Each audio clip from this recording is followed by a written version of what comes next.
for the delay, but yes, very, very big days in the last couple days with the US bombing the Iranian nuclear facilities in Fordo, at Fordo, which is that bunker that was built inside the mountain, the place that Israel could not strike, didn't have the proper bombs that they needed in order to penetrate that fortress. The United States did that, which is something that is completely changing the situation that we're in, and is raising a lot of questions and a lot of tension inside the US, right? Because of the isolationist wing there that is very fearful of this event becoming another Iraq, another Afghanistan for the United States.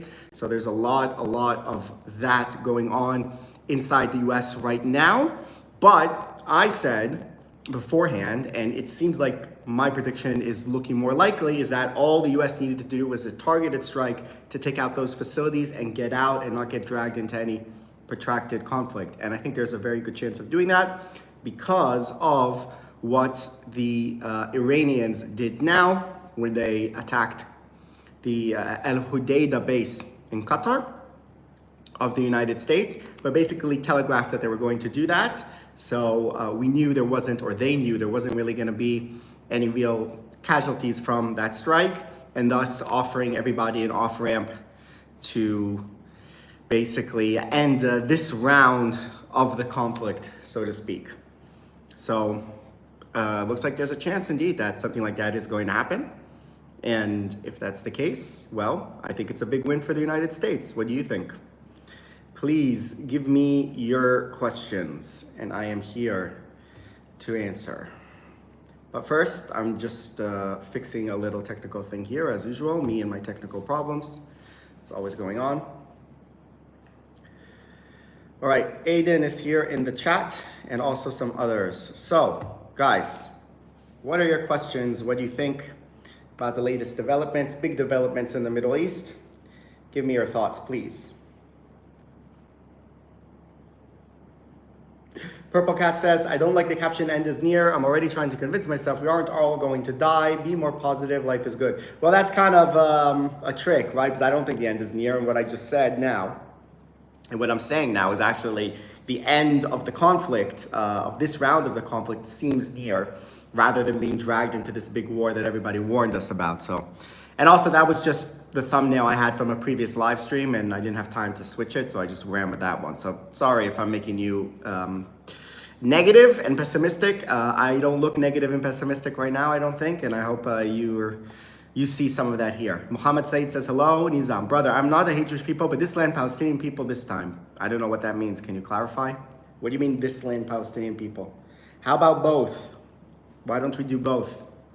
Isn't that possible? Swedish Girls on Adventures. Hi, Alec. Nice to see you. You look happy. Thank you. Thank you very much. So yeah, I don't know if you were following, all you people, but the Iranians did their response, which was quite limited, it seems, and done kind of in order to basically say, hey, we did something, we responded to the American strike on our nuclear facilities, and now we're ready to knock it off. Israel has said that they're nearing to hitting all of the targets that they want to hit inside Iran. So there's a possibility that Israel will stop as well in the coming days, and then maybe this whole thing will wrap up, which would be, I think, a good thing, and a good thing for the US and Israel, and a bad thing for Iran, because their nuclear program and their deterrence got significantly hit, and they weren't able to really inflict any pain in return. So that's the way I see things going at the moment. And I don't know. What do you think? Let's see.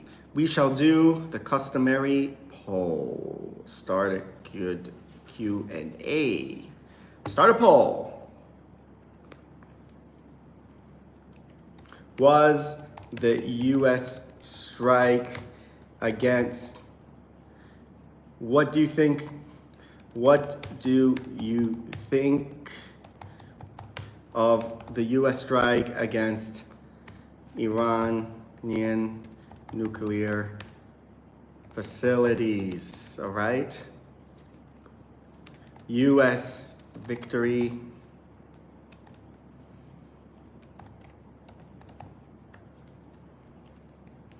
Iranian victory, and then we go to 3, add an option. Nobody, good for nobody, for nobody, neither. You know what, neither. Let's see. We started a poll, okay. Tell me what you think. Hi bro, good evening, says Sabel Sabo. You heard Iran bombs Qatar, Iran strike Qatar. That's exactly what I was talking about. I was saying that Iran struck Qatar, but the thing is, according to all the sources that we have, they basically warned Qatar ahead of time, who would have also probably warned the Americans. Meaning this strike was just for show. It was just to show people that Iran responded and they did something, and that they want to wrap up this episode and not get drawn into a big conflict with the United States, which they can't afford. And that would not be the first time they did that, because you guys might remember in 2020, the US killed Qasem Soleimani, who was the head of the IRGC, meaning the Iranian Revolutionary Guards Corps, the kind of like terror army of Iran. The US killed him, and Iran threatened all this response and whatnot. And in the end, they did something similar to this. They kind of warned that they were going to fire. They fired some rockets on some US bases in Iraq, didn't kill anybody, didn't harm anybody, and then they stopped. And it was a big win for the US because they basically killed this guy Soleimani and didn't suffer any response. And I think that's what's going to happen now. And I really hope that's what's going to happen now, because then all the isolationist idiots in the US were saying, no, oh my God, we can't get into any conflict with Iran. We'll understand that if you strike a specific target with your plane, doesn't mean you're going into a 20-year occupation like the US did in Iraq. Like that's not what's happening here. And I hope people can understand that there's a middle ground between invading a country with thousands of troops and getting stuck there for 20 years and doing nothing, which is like doing something surgical, which is what America did here. Yeah. Shalom, says Jessica, daughter of the King Yeshua HaMashiach. Yeah. Jesus is God and Savior. Amen. All right. Cool. So yeah, those are my thoughts. I think things are progressing in a pretty good direction. If you're aware of the Iranian menace in the region and all the things that they've done, I think this is a good development, that their nuclear program took a significant hit, that their standing as a menacing power took a significant hit, and that it doesn't look like it's going towards a long, protracted war of attrition, yet at least. So let's hope. Meanwhile, our poll is running. We can get it. We got 14 votes, so we got some people in the chat. 50% say US victory, 7% say Iranian victory, 43% said neither. Okay. A. Rao says shalom, hello. All right. Anything else here, guys? This isn't going to be the longest stream because, well, it is midnight here, and I only finished work at around 10:30 today, but I decided to come straight away and do the stream. How are you? I'm good, staying safe and all that.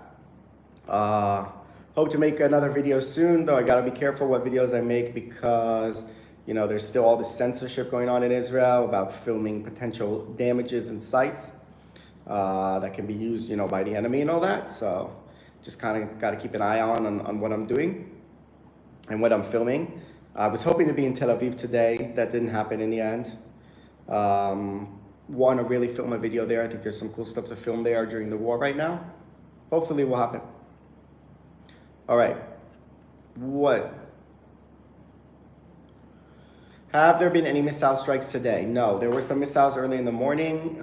We went to shelters. They were intercepted or didn't land anywhere near population centers and didn't cause any damage. Do you have a full-time job now or still a full-time YouTuber?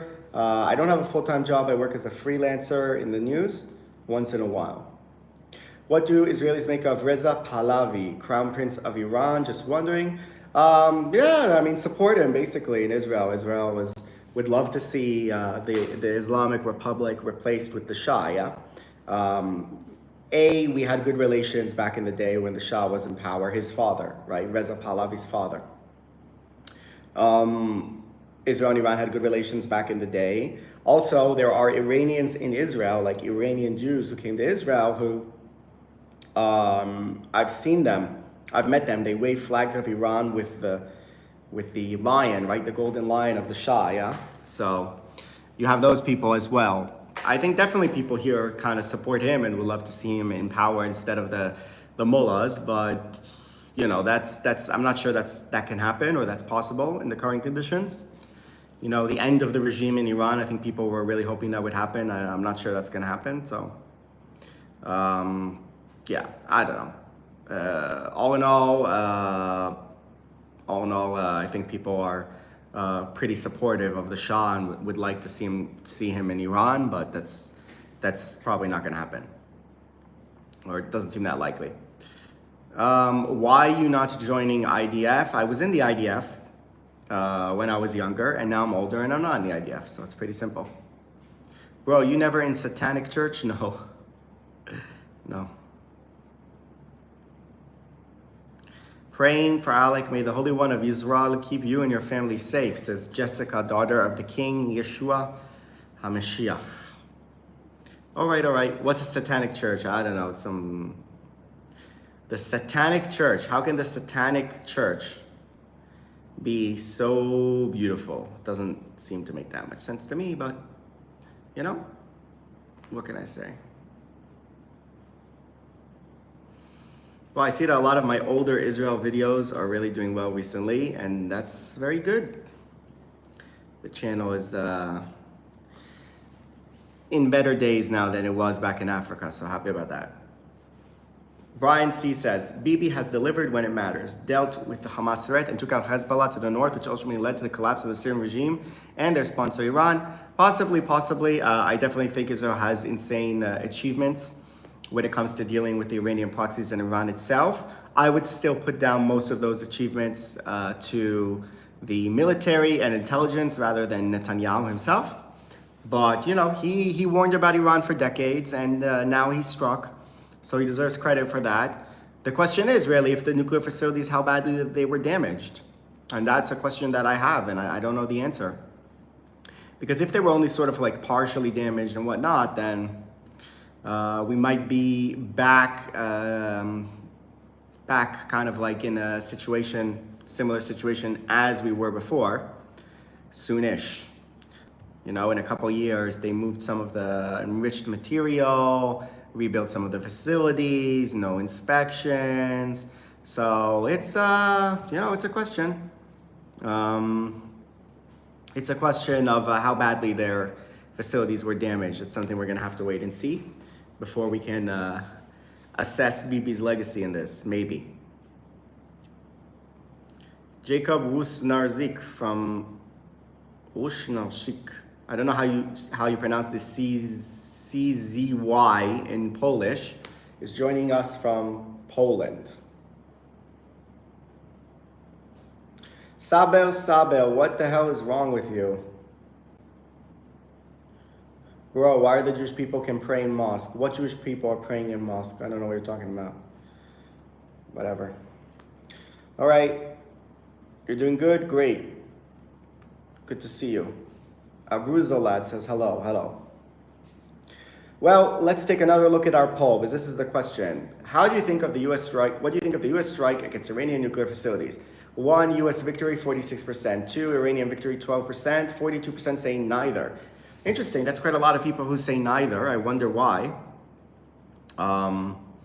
Like I said, thank you. Swedish Girls on Adventures has sent us a very, very nice contribution. Thank you so much for that. Really appreciate it.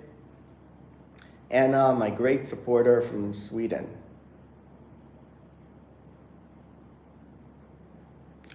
All right, Albanian Farmer says hi. Purple Cat says hi. Paul Dilla, how much money do you make per 1K views on YouTube? Depends how long the video is, how long people are watching the video, where the viewers are coming from, and what time of year they're watching. So there's a lot of factors. It's usually somewhere between $2.5 to $4 dollars per 1K, usually, from my experience. So, 100,000 views can be $250, it can be $400. Yeah, something like that. So you need a lot of views. You need like hundreds and hundreds of thousands of views to make good money, and it's not easy to do. I want to go convert all people to Christianity. All right, well, good luck with that. You won't be able to do it in Israel, but you can go in other places around the world. Try to convert. A. Rao says it's all for show. They have backroom deals. Yeah, well, what happened now with the strike in Qatar was that probably, right? They sent a warning. So it was kind of like a deal, maybe, between the sides where Iran's just telegraphing, look, we're going to fire some rockets and we're going to wrap this thing up with the U.S. We don't want to get in a war with the U.S. So it looks like it's going in that direction. And I think that's a big win for Trump because Trump delivered on one of his promises, which is no nuclear weapons for Iran, and delivered on another promises, which he's not going to start new wars and get embroiled in forever wars, which isn't happening either. So I think it's a good outcome for him and for the U.S. Paul Dila, damn, that's nothing. That's pre-tax dollars too. Is it? I'm not sure if the YouTube takes the money out of the tax immediately, like part of it. I don't know. Yeah, I mean, it's not a lot of money. No, YouTube is not a lot of money. What you need with YouTube is you need to have other stuff like Patreon and other products that you sell, and you kind of need to leverage the exposure YouTube gives you to get other revenue streams. You can't just make money from views, unless you're getting 2 million views a month, and then just from that you're going to make good money, right? But otherwise, no.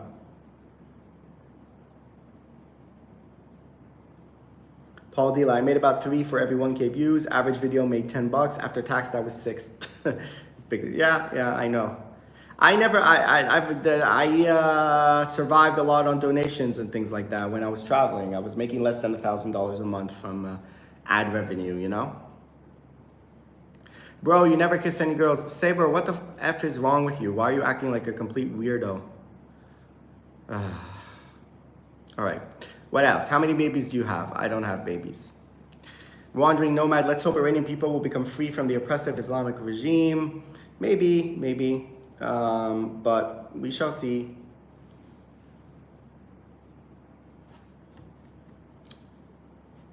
Okay. His name is Eran Arel. I have a cousin in Tel Aviv. It could be fun if you could meet up with him. He's also a big fan of you. His name is Eran Arel. Okay.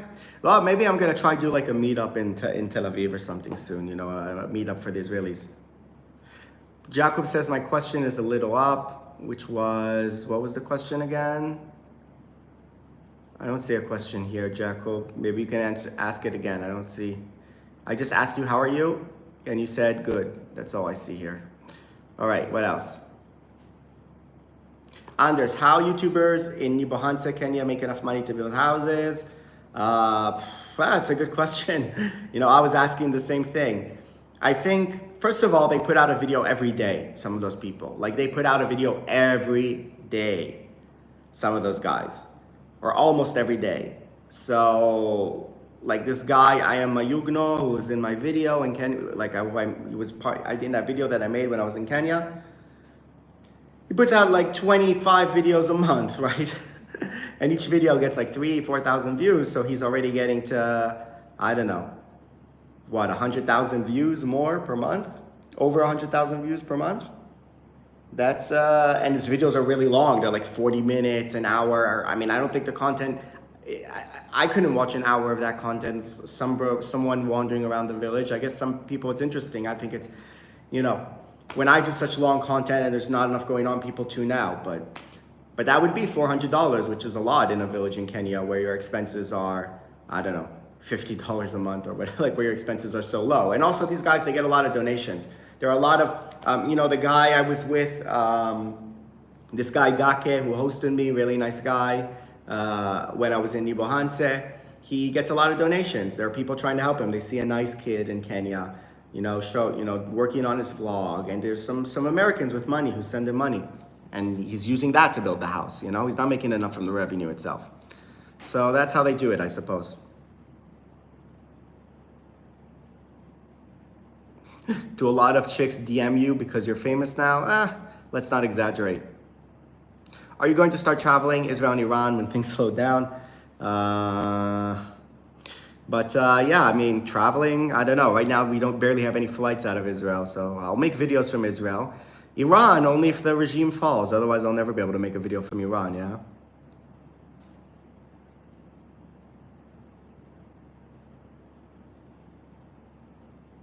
Okay, Jacob, how do you think the uprisings of peoples in Persia start soon? How they can fight for release a country from this regime?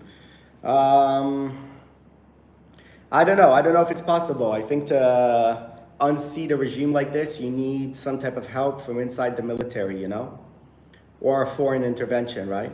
Because the military and the government, they have the arms, they have the guns.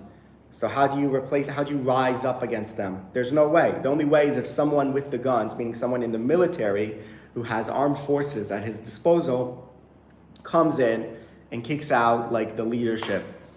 That's usually how these things are replaced, by some type of like military, some military intervention from a general kind of. I mean, in Egypt, for example, Morsi was elected from the Muslim Brotherhood, and then Sisi, who was an army general, deposed him because he had the army at his back. That's kind of like the way I see it. It's like there's gonna have to be people who are inside the regime, who are like now inside the regime, who see the regime is leading them to disaster and decide, you know what, I don't want to be a part of this anymore, and take some of their military control and weapons and stuff with them to depose some of the leadership there, and then hopefully from that grows something a bit better. So I don't know. It doesn't seem that realistic. I don't know, maybe, because there were people from the regime who were leaving. There were calls. There's reports of calls inside Iran from certain people, or for outside commentators, were saying there's a lot of dissent in there and people are not happy with Khamenei's kind of like suicidal policy when it comes to the US and Israel, and want to change that. So I don't know. But it's gonna take it like an inside job, That's the way I see it. Someone here says, Shalom, Dinko Hamza. Shalom from Ljubljana, Slovenia. Hello. Nice to meet you. I was in Ljubljana like 10 years ago when I was an exchange student in Austria.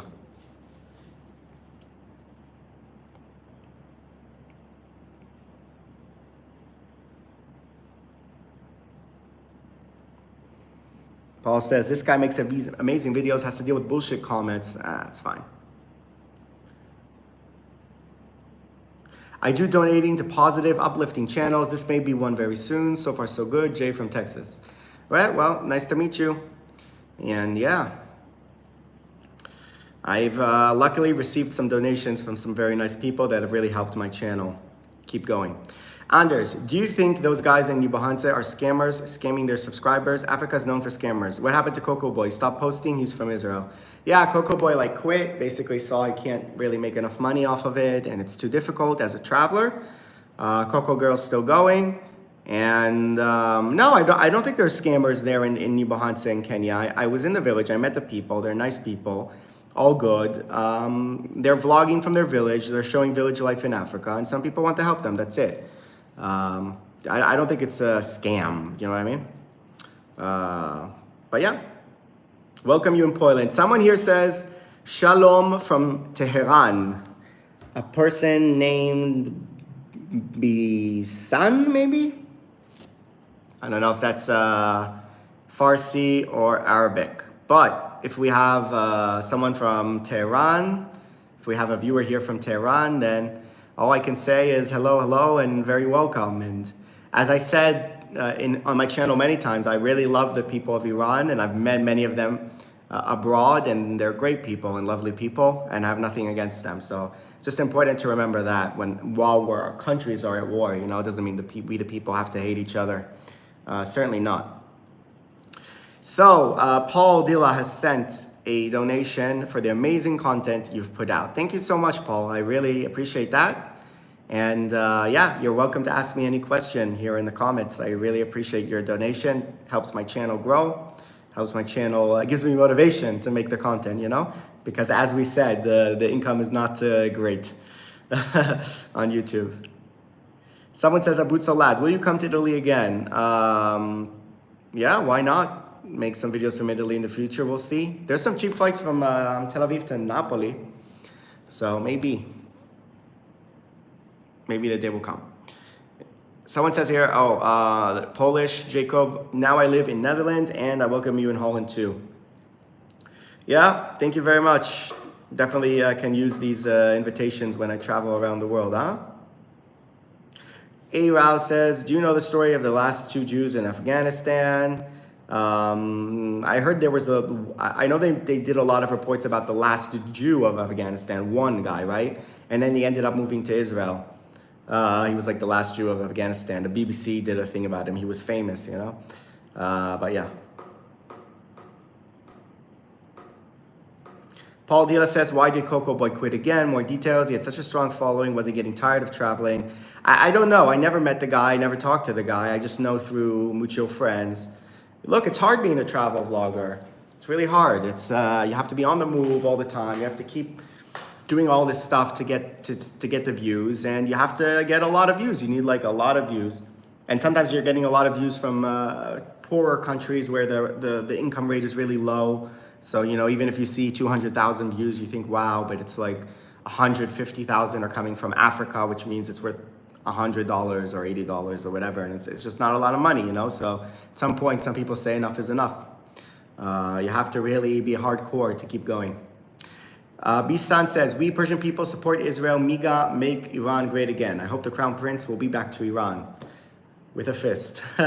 Yeah, I mean, me too. I don't want to tell the Iranian people how to run their own country, yeah? So I don't want to say Crown Prince this, Crown Prince that, but definitely anything that's not the Islamic Republic, so not a theocracy, and doesn't invest all the resources of the great people of Iran in order to wage war on Israel, that would be amazing. And I would love to see some type of different leadership in Iran, and, you know, go back to having relations with Israel, open an embassy in Iran, and then I go to Iran and make my vlog. You know, that's my dream. Go to Iran, make a vlog, not a political vlog, no war, nothing, just a cultural vlog. Go see the Bazaar of Tehran, go see Persepolis, and go, whatever, just make a vlog. You know, it would be a dream come true. Seems a little bit far off still, but, you know, maybe one day you can dream, right? What's your opinion on the rumor that the U.S. was informed beforehand about the location and time of Iranian strikes on U.S. bases, informed by the Iranian regime? Yeah, that's what I said. My opinion is they did the same thing happened after the U.S. killed the Iranian general Qasem Soleimani, which is that Iran basically told the Iraqi officials that they're going to strike kind of U.S. bases in Iraq, fired some missiles, and that's it. And and then it ended, and that was like a win for the U.S. I think, because they killed the general Qasem Soleimani, and kind of nothing happened in return. And that's sort of what's happening here. I think it's like they took out or caused significant damage to the Iranian nuclear program, struck a massive blow inside Iran, demonstrated American superiority and their willingness to act against Iranian nuclear ambitions. And the response was, okay, Iran, we fired a few missiles at a U.S. base and nothing happened. I think that's, you know, it's a way for Iran to kind of save face, kind of, but in the end, it's a big win for the U.S. because a win for the U.S. is not just causing that damage to the nuclear program, but not getting embroiled in a big conflict, because there's a very vocal wing in the Republican Party in the U.S., not just Republican Party, but primarily led by the likes of, you know, Tucker Carlson, who are saying the U.S. can't get involved in conflict, not get dragged into war, not get dragged into war by Israel, all those things. All those things would be a disaster for Trump. So the fact that he's able to do this and now he's able to extricate himself from that situation is amazing for Trump and for the U.S., I think, as well.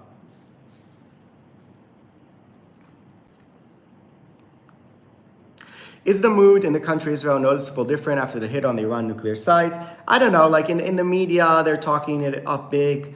I think most people support it in Israel. People understand that Iran wants to destroy Israel and they're not giving up their nuclear program through negotiation, right? So I think everyone understands that. So I think people are pretty happy, but also don't want to get dragged into this long war of attrition with Iran, with ballistic missiles landing in Israel for the next months on end. I don't think people want that. So there's a bit of, you know, fear and things like that as well. There's still the hostages in Gaza. So that's still on a lot of people's minds, of course. So I wouldn't say that we're in euphoria here, but I think people are happy about the strike against Iran and that the U.S. joined in the strike against Iran. I think people are pretty positive. Yeah.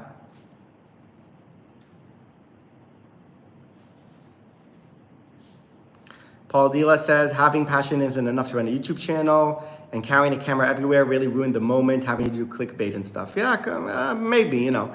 Yeah, you know, when you're trying to film all the time, it can ruin your moments in the travel, and you start seeking these kind of cheap clickbaity things very often as well. I always said, if I'm making content that I don't want to make, I'm not going to do it.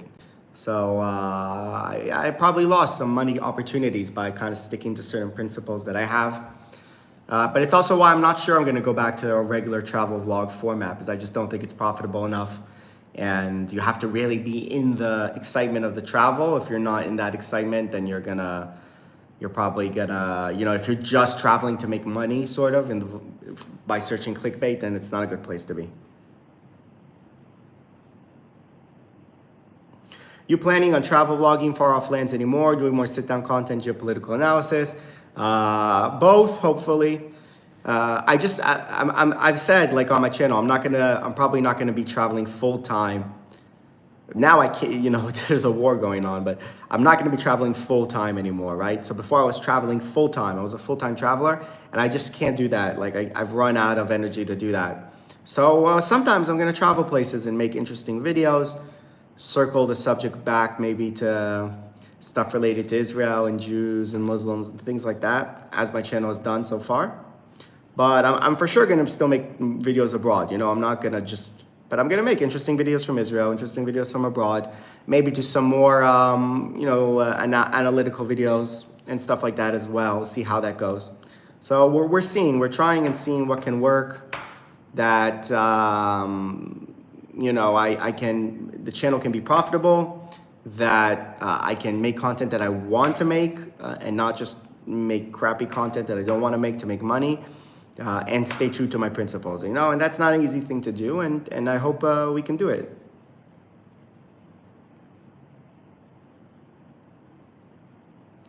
Buffy the Vampire Slayer, hi my beautiful Alec, where are your parents?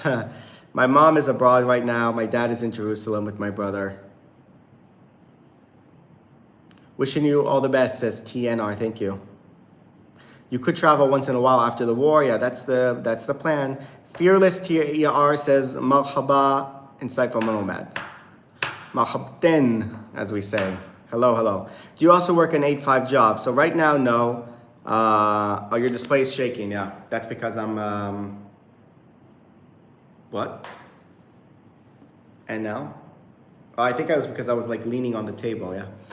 No, I work freelance, so I do some freelance reporting, and that's kind of supplementing my income right now. So there's that in the YouTube. I'm not working 8 to 5. Alec, how are your parents? Where are they? They're one of my mom's abroad. My dad is in Jerusalem with my brother and his baby. So yeah, they're here, you know, doing their thing, staying safe, whatnot.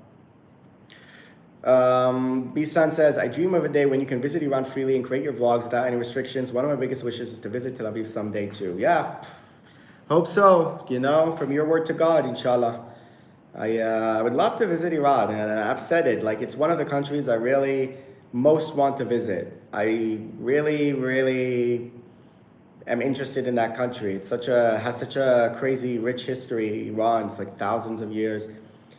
So many sites to visit there. It's amazing. Would really, really love to visit if I can.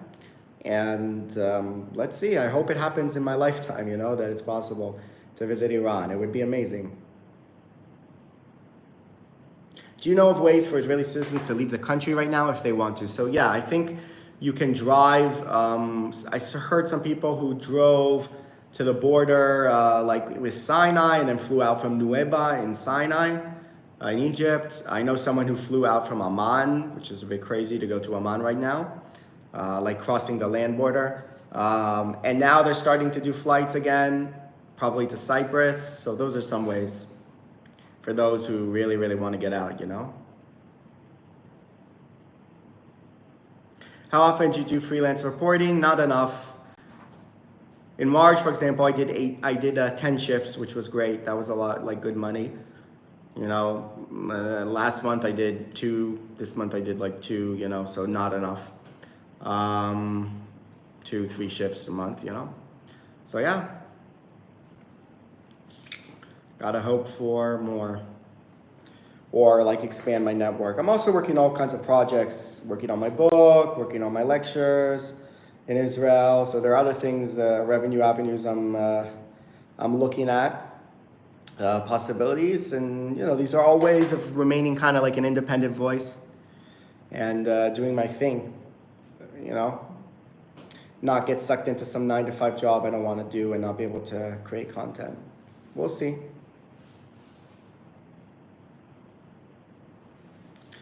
Albert Rizial, what is your favorite state in the USA? I don't know. I haven't been in the US much in the last 10 years. I don't know. Favorite state? I'm trying to think of a place I visited in the US that was really cool, like that I really liked. Maybe, I don't know. Maybe Portland, Oregon kind of is cool. I don't know. I don't have an answer. All right, how do you feel about Israel taking out Khamenei? Last time you said they shouldn't, and then you said it depends. How do you feel now? Yeah, I'm not a big fan of like assassinating Khamenei. I think that's just, I think there's gonna be a lot of backlash to that. I think it might martyr him, and you know, I'm not sure that's gonna have the desired result. The best would be if you faced resistance from within. That's like the best option.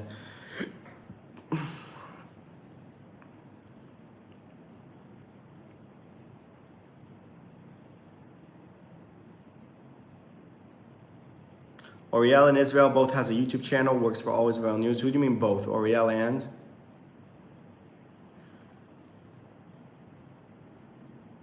You can maybe make some new content, Arabs living in Israel in peace. This can change people, ideas about Israel in the world. Yeah, well, I did that. I did quite a few videos about Arabs in Israel.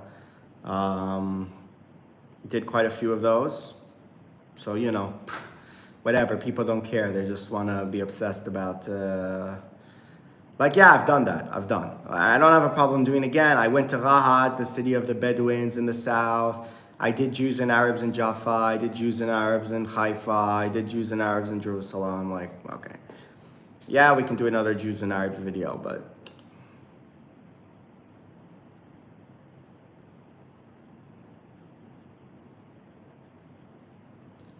I remember your videos when you were standing at the border to Iran from the Azerbaijani side. That border seems to be quite frequented now. I think they're coming in more to Armenia than Azerbaijan, yeah? So I think I saw a report also on TV that Iranians who are trying to get out of Iran right now, they're going through Armenia because they share a border with them and they have good relations with Armenia as opposed to kind of problematic relations with Azerbaijan, you know? When I was in Azerbaijan, I met an Iranian guy in my hostel and he didn't speak any English, but it was kind of funny. He was like an old drunkard. He was like old. He was like 50 and he was always drinking, which you're not allowed to do in Iran mostly because it's an Islamic country. He's like, in Iran, you drink.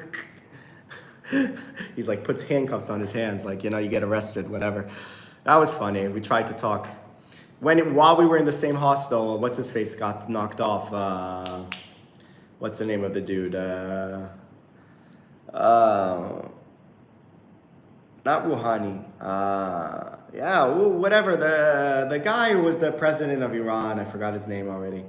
Anyway, the helicopter crashed in Iran, and I was in a hostel with an Iranian guy, and it was funny. I was like, President, kaput. He's like, kaput. That's funny.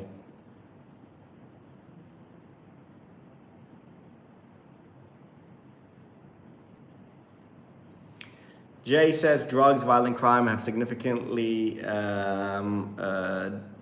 degraded Portland. Sounds about right. In what scenario would you actually go fight alongside the Israeli army in war? If the country was like on the brink of being invaded and destroyed, then I would go. For me, it's like I did my share, you know? I was in the military for 3 years when I was younger. I was in combat areas. I was in a combat unit. I was a medic in a combat unit. So I don't feel like I owe now to do more military service when there are some people in this country who aren't doing military service at all, like the ultra-Orthodox or the Arabs. So yeah, there are some people who also do reserve duty. So they do 3 years of military service and then many more months or years accumulated of reserve duty. Good on them. So there are some people there's a few amount of people who have done more than me, and there's a lot larger group of people in this country who have done less than me as far as serving the military. So I don't feel bad that I need to, you know, like I did my share, now it's on other people to do their share. That's it.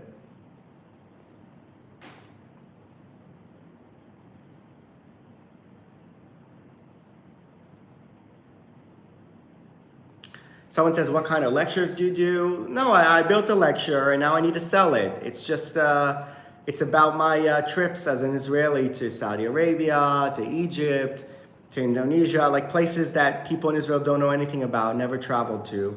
And I can give them like a very interesting perspective. And there's like a pretty decent lecture culture here in Israel where, you know, there's events where you bring lecturers and you get paid and whatever. And I'm trying to kind of find a way into that niche to share my very unique experiences and make some money from it and increase my exposure, you know? Your friend Revital Moses lost her home. Iranian missile hit her neighborhood. How are you helping her?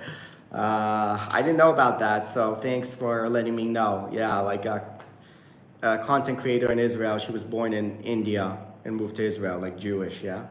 Apparently her house was hit or received like ricochet, whatever, from the rockets, which is something that's happening a lot now. So, well, that's really sad.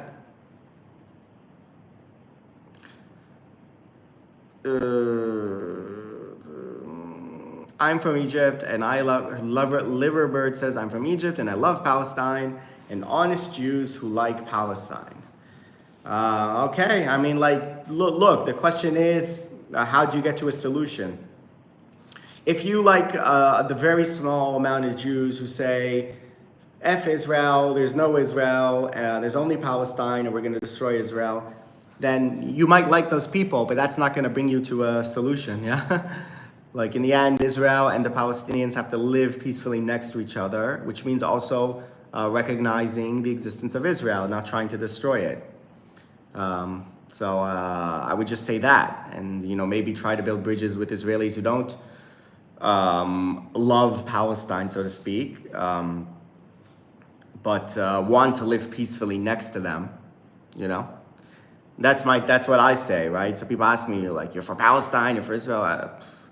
I want to live peacefully next to them. I see things from my perspective. You can call it an Israeli perspective. From my perspective, the Arab Muslim world rejects our existence, wants to destroy us throughout most of the last 70 years, 80 years, and that's why we have conflict. If they would change that perspective, we would be in a better situation. I don't know, prove me wrong, yeah?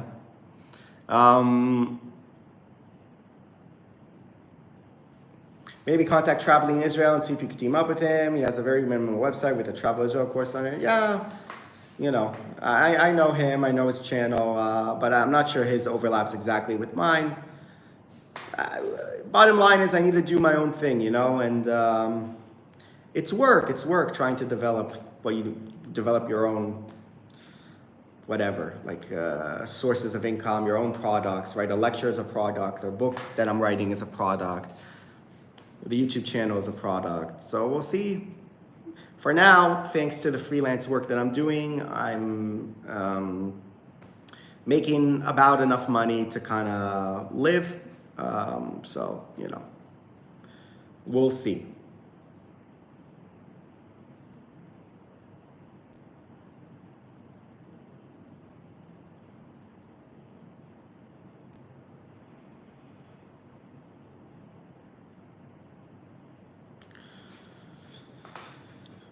Jacob says, what is the best way to support Israel in this war situation now? I can pray, I'm Christian, maybe visit and live some cash there. I don't know. I mean, yeah, as far as financially, we have all kinds of charities that help people, like help people who have been displaced by the war, help the hostage families, things like that. I would say though, from international people, the best way to support Israel is just defend Israel. Like if whether it's on social media, or when you just meet people and just kind of try to get them to understand the reality, which is that we're facing a lot of people who don't want us to be here, and it makes it tough for us. It doesn't mean that everything Israel does is perfect and great, and it's not. But we face enemies who don't want to compromise with us. And I wish people were a bit more sympathetic to that reality and understood it.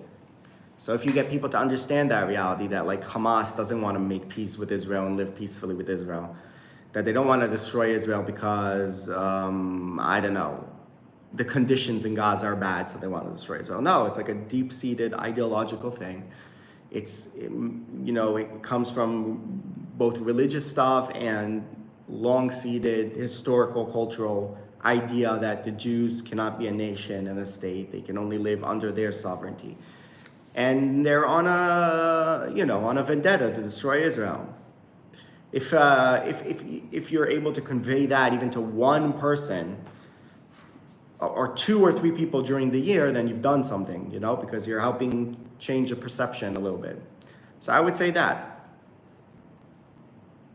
Swedish Girls on Adventure sent another contribution. Thank you so much. Really appreciate it.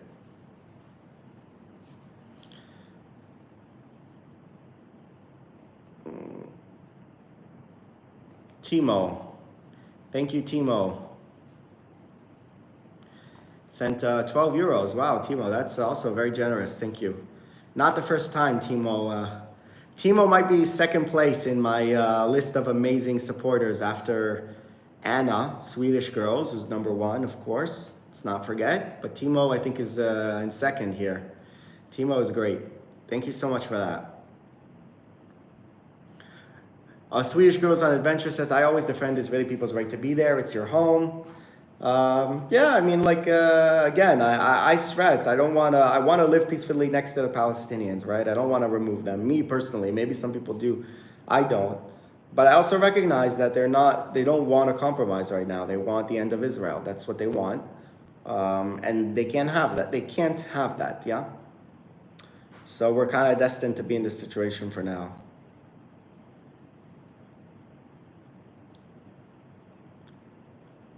James Bong says, Shalom Aleichem from West Kentucky. You guys gotta love that name, Bong, James Bong. It's pretty good. As Egyptian Muslim in our religion, we don't hate anyone. Okay, great. Like, a lot of Egyptians and people from the Arab world, they tell me we don't hate Jews, we just hate Israel, or we hate Zionism. But that's not good enough for me, That doesn't help me. I'm a citizen of Israel. To say you have nothing against Jews, but you're against the Jewish state, doesn't work for me, yeah? So the question is, what's the position via Israel? If you're one of those Egyptians, and I've met some of them, who say, look, we had our wars with Israel, we're done with that. Now we just want justice for the Palestinians. We want Israel and the Palestinians to resolve their differences peacefully. Then I'm all for that, So I don't know. I don't know what your position is on that, but yeah.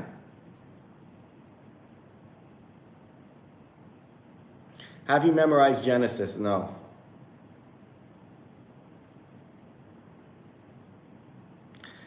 Jerence Drozen says, best of luck with the lectures. I've enjoyed watching all the trips you've been on. Thank you. Yeah, no, it's a work in progress. I also have the book that's coming. By the way, I don't know if you guys know, but on my Patreon, if you subscribe to my Patreon for $5 a month, you can get early access to chapters of my book with some very interesting insights from my travels. But hopefully in the future, the book will come out and you can also buy the book and support me that way. So we'll see about that one. Who do you want as Prime Minister next year in Israel? Who do you want as Prime Minister? Well, that's a question. We're going to have elections here in a year and a half, November 2026. And yeah, I would like someone from the center, someone like Gantz or Lapid. I think that would be good. I want to see Netanyahu out personally. There's a lot to unpack there, but I think he's overstayed his welcome. Although he does deserve credit for attacking the nuclear sites. I mean, he's talked about the Iranian nuclear program for many decades. In the last 2 weeks, he did something about it. He got the Americans on board, or maybe it wasn't him, I don't know, but it happened under his watch. So, he scored a win there. But that doesn't make me a Netanyahu supporter yet. James Bong says, much love right back. Achi Am Yisrael Chai. Thank you. Messianic Jew episode was cool, says Ducati. Thanks. Yeah, it's doing pretty well. So that's nice to see a video that's taking off. And Messianic Jews, interesting subject for sure. I'm definitely going to revisit that subject at some point. Swedish girl says, yeah, that conversation and the sites in the old town of Jerusalem was something amazing. Hope you also subscribe to Ariel in Israel's channel. Yeah, I'm in contact with her sometimes, and she's got a great channel as well. Trump gets million views praying on the Western Wall. When will we see Alec praying at the Western Wall? I don't know. Praying, maybe not, but I have some videos of me there. There's my video with Mahmoud, the Egyptian, where I was at the Western Wall. And then there was my video with Oriel, where we went to the small Western Wall, which is like another section of the wall that's on the side there. So yeah, we'll see.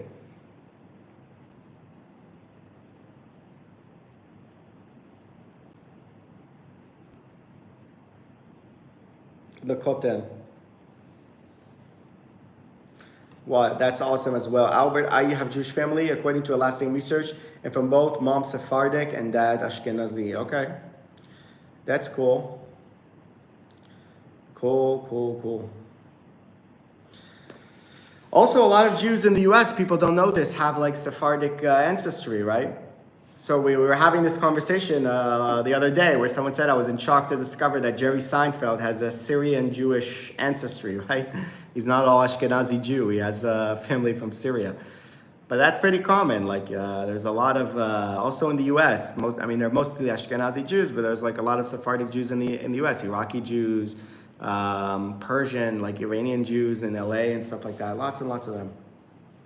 Jews who are not white, but brown, if you can call Jews white. Yeah. Even the white Jews don't look like Norwegians and Germans, yeah, but whatever.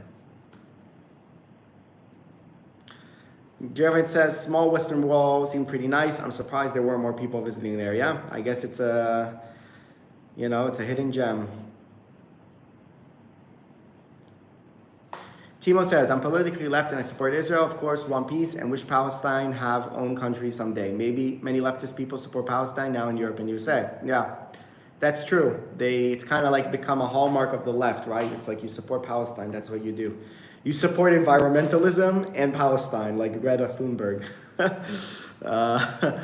So the environment and the Hamas terrorists, but yeah. So yeah, you must be inhabiting like a strange space there, because if you're on the left and people on the left are probably supporting the Palestinians and maybe you're not, so you're kind of felt left out, kind of, maybe. Faluska says, thoughts on Bukharian Jews in Central Asia, maybe visit them considering most of Central Asia has recognized Israel. Yeah, that's like Uzbekistan, right? Places like that. I made that video in Azerbaijan, which is mountain Jews. It's not exactly Bukharian Jews, but they're kind of somewhat related to them, close, from that part of the world. But definitely need to make some videos from maybe Uzbekistan, Kazakhstan, like that. I don't know about, Uzbekistan I think is pretty safe. But like, for example, the assassination that happened in Dubai, where they killed some Jewish rabbi guy, was done by Uzbeks that Iran had hired, that were working for Iran or something. So there are some Islamists in Uzbekistan that you gotta like keep an eye open for. I would have to do my research before and see, kind of like do my safety research before, especially me, because I like to go off the beaten path. Like, can I go into a mosque in somewhere in Uzbekistan and be safe? I don't know. I have to check, but it would be cool. Genghis Khan, Gaming Pixel says, Genghis Khan did bring down the global temperature. He did? Bring it down, not up. Why did he bring it down? Why? Because he like burned all the trees or something? I don't know. They say he killed like 10% of the world population or something crazy like that. I mean, that guy left his mark on the world. Jeez. Did a lot of conquering and killing, didn't he? A lot of conquering and killing.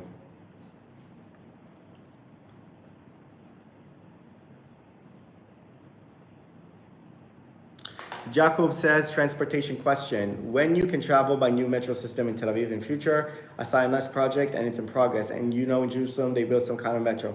So what they built in, killing of people brought down CO2 levels. Jeez, that's crazy. Didn't know that. Okay. So Tel Aviv doesn't have a metro. It has a light rail, which is like a tram. And they started building it in 2015. They said it would be ready in 2021, and then it was only ready in 2023. A lot of disruption to build it, and they're still building more lines. So they have one line called the Red Line, and a large part of it is underground. So it's kind of like a metro, even though an underground tram, by the way, is not a metro, just so you know, because it doesn't run at the same speed as a metro. It doesn't have as many carriages as a metro, because after it goes out, it has to do like the sharp turns and stuff. So it's an underground tram in parts of the places, which is, it improves the situation. You can take that and it takes you places in Tel Aviv, which is cool. But they realized now, late in the game, that a tram that's partly underground is not enough for that whole metro area of central Israel. And they're also going to build a metro in addition, but that's only going to be ready in like 20 years or something. Like they're planning it. So what you have now is the tram. Part of it is underground. They're building more lines of the tram. And in Jerusalem, the same thing, also a tram they have. There is the train that goes from Tel Aviv to Jerusalem, the high-speed train, which is partly, bridge and partly tunnel, because the way to Jerusalem is up a mountain. And it stops, the central station in Jerusalem is like deep underground, because it goes into the mountain and then you take an elevator up to the ground floor. But that's the last station, so there isn't really there's talk about extending that station to another part of Jerusalem, which would again be underground. So, those are just like the train projects that you have, but you don't have like a proper subway in any of these cities. Kind of like Boston's train. I don't know what Boston's train is like, so, but I believe you. But yeah, they got their metros in Poland and Hungary and Czech and this, but in Israel, not really. But yeah, I mean, this light rail in Tel Aviv, it's kind of like a metro, kind of. So, yeah.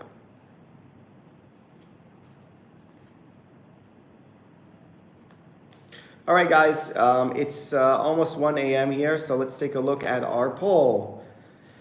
73 votes, not half bad. What do you think of the U.S. strike against Iranian nuclear facilities?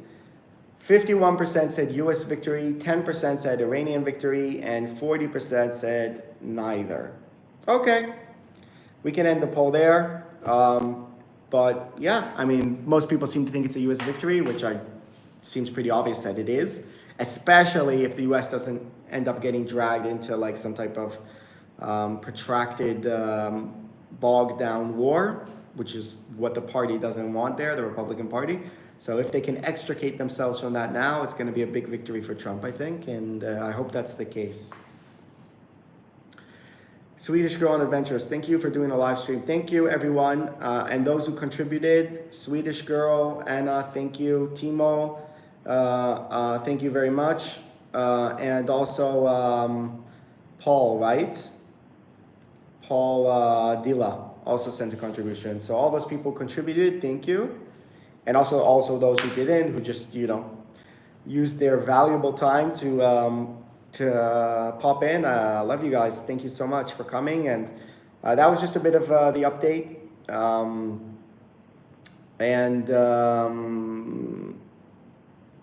Yeah, let's see what happens. Just a final question here from MK92683. When do you think the war will end? Well, it depends how you define war, but I think this war between Israel and Iran and US and Iran is going to end soon, because it seems like all the sides kind of want that. Israel has indicated it's going to finish soon with its, it's achieved its goals pretty much. It's claiming. I think this kind of attack by Iran on the base, where they sort of telegraphed it before, is an indication from Iran that, okay, we got our strike in, but we don't want to kill U.S. soldiers and escalate this and kind of extricate themselves. And Trump certainly has no interest in getting bogged down in something long and big because of the pressure inside his party. So I think this is heading towards a wrap. That's my instinct. Let's see. Someone says now Tel Aviv has been struck by an Iranian missile. Well, that's see, Trump says, Trump said a very weak response. Thank you for letting us know in advance. This is time for peace. Okay.